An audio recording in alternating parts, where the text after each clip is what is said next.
Hello, and welcome to Archetype Builds. Today we're going to be looking at a build that you feel like should be a subclass in D&D, and yet strangely isn't. And that of the stealthy, deadly ninja. What are you? Well, miss, we're ninjas.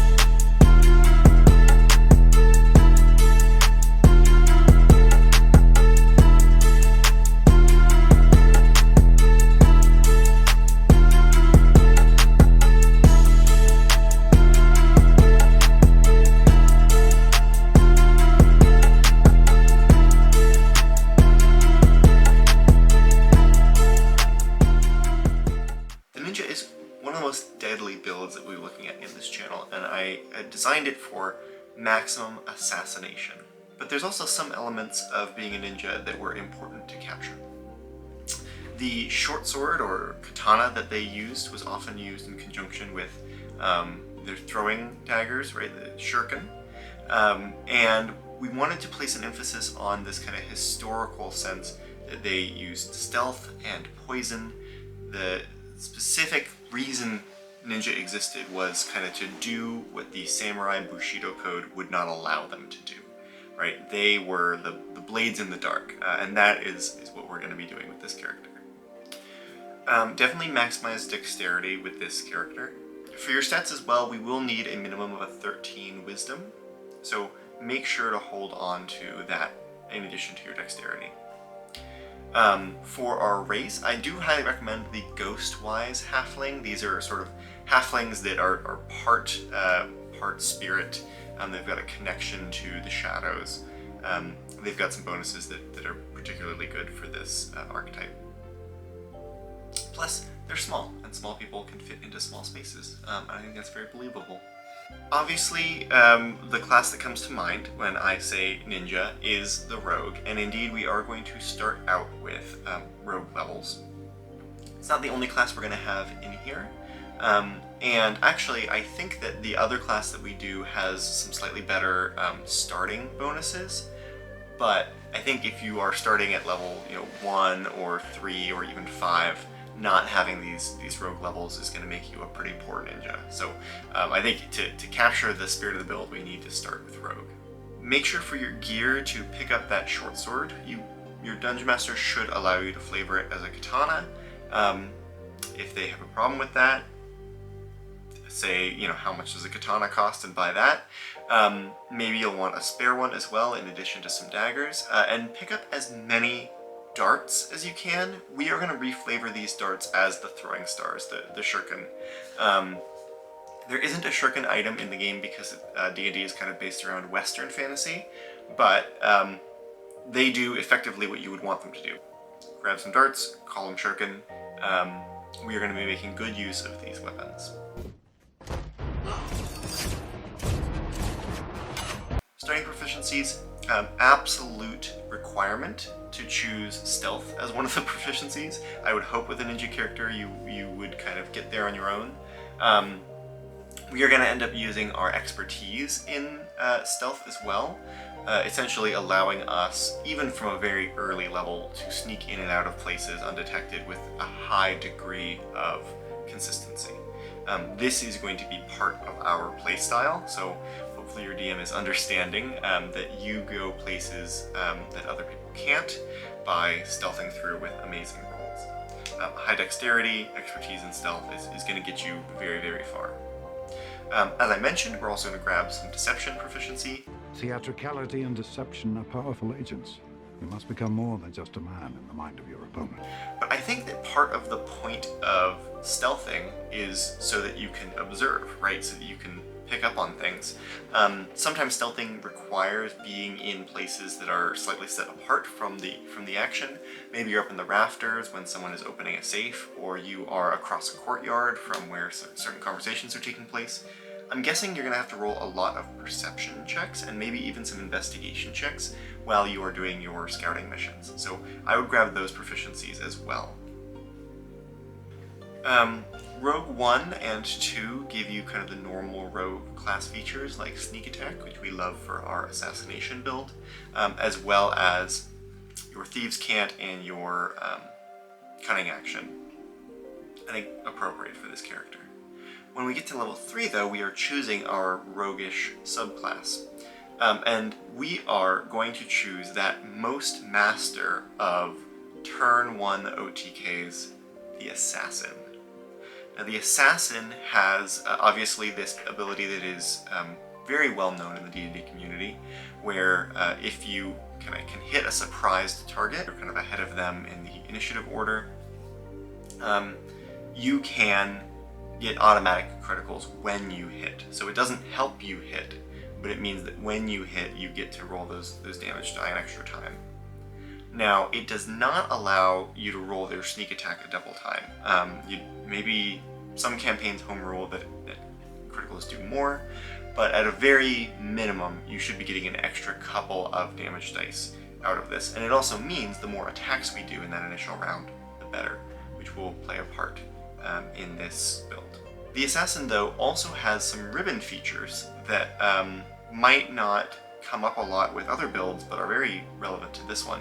Proficiency with the Disguise Kit and Poisoner's Kit are very appropriate for ninjas who often did operate in disguise. No, whoa, chill. It's just a mask. See? Don't freak out. Right? You may not be familiar with the poisoning rules in Dungeons & Dragons. No worries if so. There are a bunch of different types of poisons, but the one we are concerned with here is injury poisons. These are poisons that deal damage when you injure someone. Specifically, you can use your action to poison a weapon. The Poisoner feat would give us this as a bonus action, but what you generally want to do is apply your poisons to a bunch of shuriken and your longsword before the fight begins. Some poisons have certain durations, but rules as written, if the poison does not have a duration, it lasts until the weapon hits or the poison is washed off. So that means you get poison on the first hit of an individual weapon or piece of ammunition. That's what makes our darts particularly powerful, is if we poison, 5 to 10 darts, each one was only going to hit the enemy once anyway, and so you're sort of like not getting the downsides of that. So this is a lot of what you might be doing in combat, is poisoning a weapon and then making a single throw. The reason you're doing that, of course, is because you only need 1 hit per turn with sneak attack. So you're going to add sneak attack and poison damage to whatever you are hitting them with, whether that's your short sword or your dagger or your dart. And that's kind of the core of the build, is this really deadly assassin who, as long as you can get 1 shot off, most opponents won't make it. But we do have much, much more that we can take advantage of as we move forward into level 4. We would benefit from a bump to dexterity. We'd benefit a great deal. But I do want to throw out that there's this option that we have that we don't normally have. The Squat Nimbleness feat is a feature that is available only to small races, or races that can have the small size. Think dwarves, halflings, and of course gnomes. It increases your speed, which is good because you are going to be moving in and out of enemy territory, and having that 25-foot movement speed is a little silly. Also, oftentimes things like climbing speed will use half your movement, so the higher movement is, the higher climbing is. It's also going to give us, it's a half feat, so it gives you a +1 to either strength or dexterity, and obviously we would take that to dexterity to round ourselves out. So we effectively feel like we've gotten a dexterity boost, even though we're taking a feat. And then you get 2 other benefits. Proficiency in either acrobatics or athletics. Acrobatics for us, obviously, which is why we didn't take it turn 1. And then you have advantage on checks to escape being grappled. This is a big part, I think, of this character being slippery and difficult to catch or hold on to. You'll see against very destructive melee targets, which, let's be honest, in a game of Dungeons & Dragons is a lot of the enemies you're up against. Your shuriken covered in poison will actually probably be a safer tool for you to use, but every once in a while you're going to want to go in hit with your longsword to get the additional damage die, and want to run out. And if you get caught in the middle of that, it's game over for your relatively squishy little ninja. This, in addition to getting us that dexterity rounding and getting us our walking speed increased, is also going to help us escape grapples. And proficiency plus advantage is a huge deal. It essentially means we will never be grabbed onto as long as we don't want to be. Which I think is a very ninja-y way to do things. And then you can run away and throw your shuriken, because no need to give that up since you've got the bonus action. Level 5. As we all know, rogues notoriously do not get the extra attack feature. Which means if we took another level in rogue, we would get some defensive benefits, but we are really looking to increase our damage output, and specifically that turn 1 damage output. So we're going to go look for the other master of turn 1 damage, and that is the Ranger. So level 5, we are going to go Ranger 1. We are going to, pick your favorite foe, probably humanoids. Pick your, favorite terrain, all of that stuff. If your DM uses kind of the optional rules in Tasha's, those are always a great substitute. But ultimately we are driving towards that Ranger 3 where we're going to get our subclass. Level 6, we are going to be a Ranger 2, and we're going to get a fighting style, which is fantastic because we use a lot of different weapons. The fighting style I'm going to recommend here is thrown weapon fighting. This is a fighting style that would be relatively niche if we were not using so many darts, but thrown weapon fighting gives us the ability to draw a weapon that has the thrown property as part of the attack that you make with the weapon. Essentially, we don't need to worry about that kind of like interaction rule. And we get a +2 to hit with it, similar to the archery fighting style for ranged weapons, right? This is very, very good, especially if we're going to be throwing a lot of shuriken, which we will. This is going to give us that +2 along with our dexterity, along with our proficiency. It's going to mean we very often hit with these thrown darts. If we can take the opportunity to poison them, that means that we have a very good chance of getting a sneak attack with a poison and this very low dart damage die on them. It's a very devastating hit. What's coming next will be worse. And level 7, we are going to be selecting Gloomstalker. The Gloomstalker selection is obvious for 2 reasons. First, it's going to make our ability to stealth and move around unseen much, much better. With that second part of Umbral Sight, not only does it make our dark vision incredibly good, but it also means that we are invisible to those who use dark vision to see us in darkness.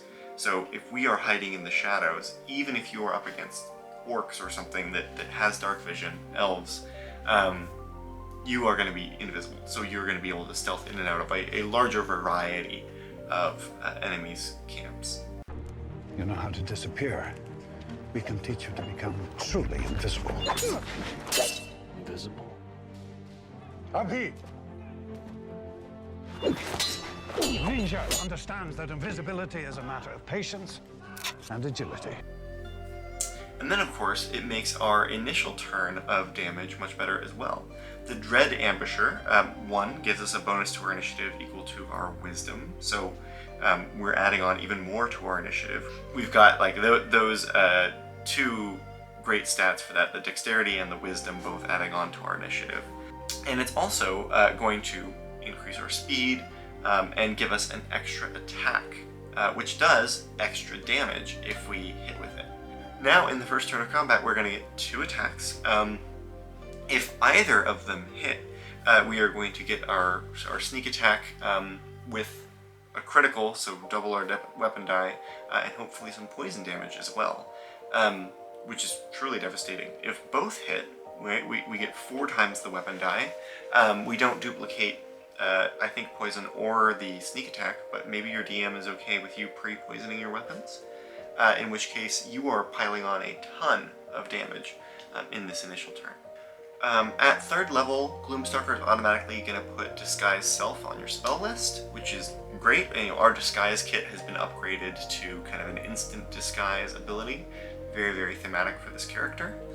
And then we are going to make it all the way to 5th level, so we're also going to get a rope trick for a quick disappearance and a short rest, which we love.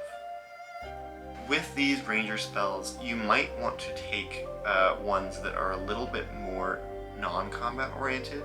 You've got your weapons, you've got your poison. I think your action economy is kind of maxed out when it comes to battle, but things like detect magic or maybe even detect poison and disease, kind of like treat it like your ninja instincts are telling you when there's danger or something strange afoot. This is going to help you with your investigation when you stealth into enemy camps.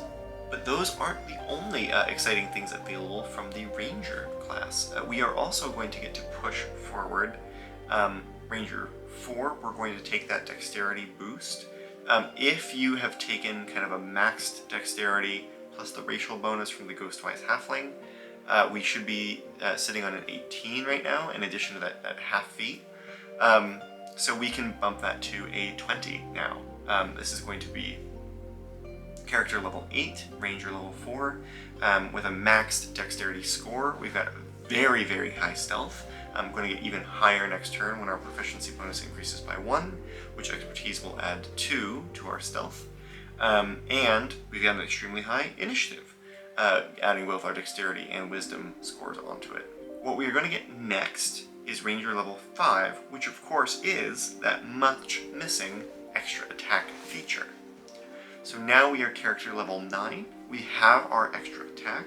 In that first round of combat, we're making 3 attacks, and then 2 from then on. Those 3 attacks, of course, all could be criticals. And it's at this point that, the weapon die might start to matter, right? Because you're getting double the weapon die per hit. With 3 attacks, that's potentially 3 hits. 6 times the weapon die starts to mean the difference between a d4 and a d8 is actually significant.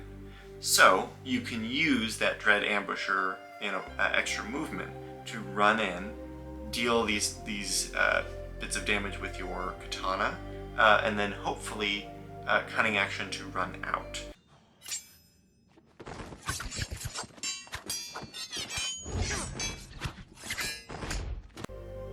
Let's take a recap. Here at level 9, we have a proficiency bonus of 4, the dexterity maxed out, so we're getting 5. So our stealth attempts are receiving a plus 13.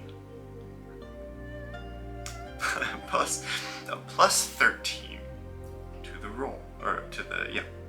So on average, that means, on average, we're rolling a 24 stealth.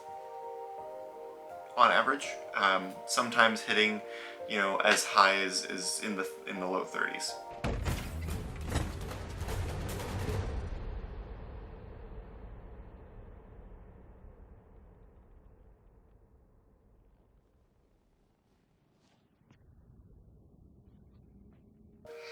So that's good. You are also invisible to anyone who is trying to look at you in darkness, which, is probably going to be common when you're stealthing. And on our first attack in combat, or our first turn in combat, if we can surprise our opponents, which they couldn't see us, so we will, we are dealing an enormous amount of damage. 68 plus 3d6 plus whatever your weapon damage is. I plus 5 times 3, so an enormous amount of damage, an absolutely colossal amount of damage. This might be the time in the campaign where your DM sits you down and goes, sorry, you're able to complete the entire campaign on your own, you gotta tone it down a little bit. And a really incredible personification of our ninja here. I think that we are pretty much done here at level 9. This is the build. We will go a 10th level, but really take it in any direction that you enjoy.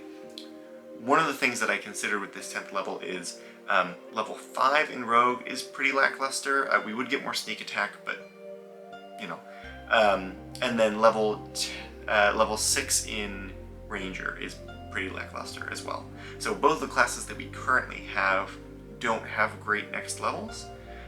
So for level 10, I'm actually tempted to take Fighter.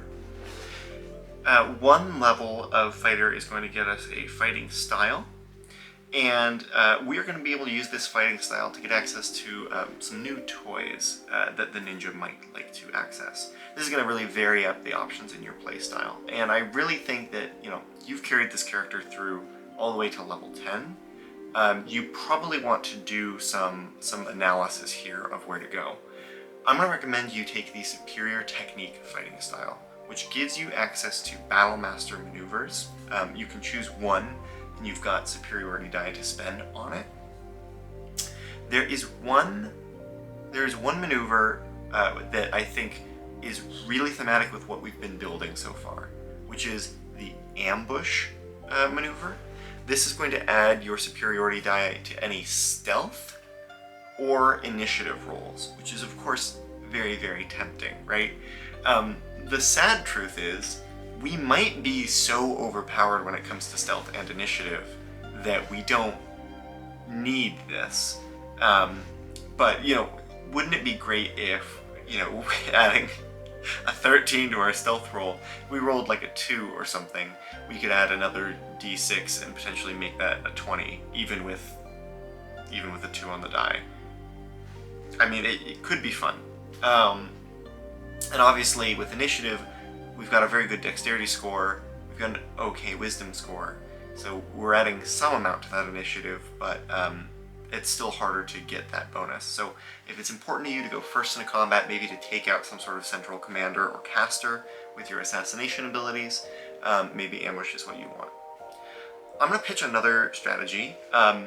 Assuming that your group is not playing with the new 1D&D rule around rogue sneak attack, there is the ability to use your sneak attack if you are making the attack on someone else's turn, right?